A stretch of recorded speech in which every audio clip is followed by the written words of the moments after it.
സംസ്ഥാനത്തെ സർവകലാശാലകളിൽ സ്ഥിര വിസി നിയമനം ആവശ്യപ്പെട്ടുള്ള പൊതു താൽപര്യ ഹർജി ഹൈക്കോടതി ഇന്ന് പരിഗണിക്കും.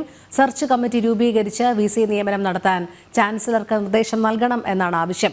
ഹർജി ജസ്റ്റിസുമാരായ മുഹമ്മദ് മുഷ്താഖ്, ശോഭ നമ്മായിപ്പൻ എന്നിവരടങ്ങിയ ഡിവിഷൻ ബെഞ്ചാണ് പരിഗണിക്കുക. അതോടൊപ്പം റോബിൻ ബസ് കേസും ഇന്ന് പരിഗണിക്കും. വിവരങ്ങളുമായി സുധീഷ് ഗോപാൽ ചേരുന്നു. സുധീഷ്, രണ്ട് പ്രധാനപ്പെട്ട വിഷയങ്ങളാണ് ഇന്ന് ഹൈക്കോടതിക്ക് മുൻപാകെ എത്തിച്ചേർന്നിരിക്കുന്നത്. ഒന്ന്, സ്ഥിര വിസി നിയമനം സംബന്ധിച്ച പൊതു താൽപര്യ ഹർജിയും, രണ്ട്, റോബിൻ ബസിന്റെ കേസും. വിവരങ്ങൾ.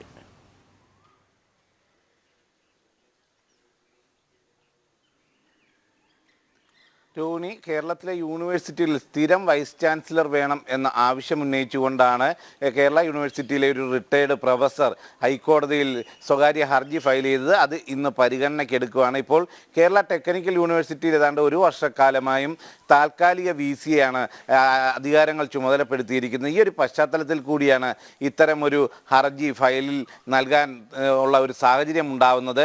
ഇതിൽ ഏറ്റവും പ്രധാനമായി പറയുന്നത് 6 മാസത്തിൽ കൂടുതൽ താൽക്കാലിക വിസിക്ക് ചുമതല നൽകരുതെന്ന നിയമം നിലനിൽക്കുകയാണ്. ഇത്തരത്തിൽ 1 വർഷത്തോളമായി താൽക്കാലിക വിസിക്ക് ചുമതല നൽകിയിരിക്കുന്നത്. ഇത്തരം ചട്ടവിരുദ്ധമായ പ്രവർത്തനങ്ങൾ ഒഴിവാക്കണം, ഗവർണർക്കും മറ്റും നേരിട്ട് സെർച്ച് കമ്മിറ്റിയെ വെച്ചുകൊണ്ട് പുതിയ വിസിയെ നിയമിക്കുന്നതിനുള്ള അധികാരം നൽകണം എന്നാവശ്യപ്പെട്ടാണ് ഹർജി നൽകിയിട്ടുള്ളത്. അത് ഇന്ന് ഡിവിഷൻ ബെഞ്ച് പരിഗണിക്കുകയാണ്. അത് കേരള ഈ യൂണിവേഴ്സിറ്റികളുമായി ബന്ധപ്പെട്ട ഇപ്പോഴത്തെ പ്രവർത്തനങ്ങളിലെല്ലാമുള്ള തർക്കങ്ങൾ നിലനിൽക്കുമ്പോൾ ഇതിന് വലിയ പ്രസക്തിയും ഉള്ളതാണ്. അതുകൊണ്ട് തന്നെ ഇതിൻ്റെ വിധിയിൽ ഇത് ഹൈക്കോടതി ഏത് രീതിയിൽ പരിഗണിക്കും, ഏത് രീതിയിലുള്ള ഒരു നിർദ്ദേശമാവും നൽകുക എന്നതിന് നിർണായകമായ ഒരു സാഹചര്യം തന്നെയാണ് നിലനിൽക്കുന്നത്. അതുകൊണ്ട് തന്നെ ഇതിൽ സർക്കാർ ഏത് തരത്തിലാവും നിലപാടെടുക്കുക എന്നതും എല്ലാവരും നോക്കിക്കാണേണ്ട ഒരു വിഷയമായി തന്നെ നിലനിൽക്കുന്നു.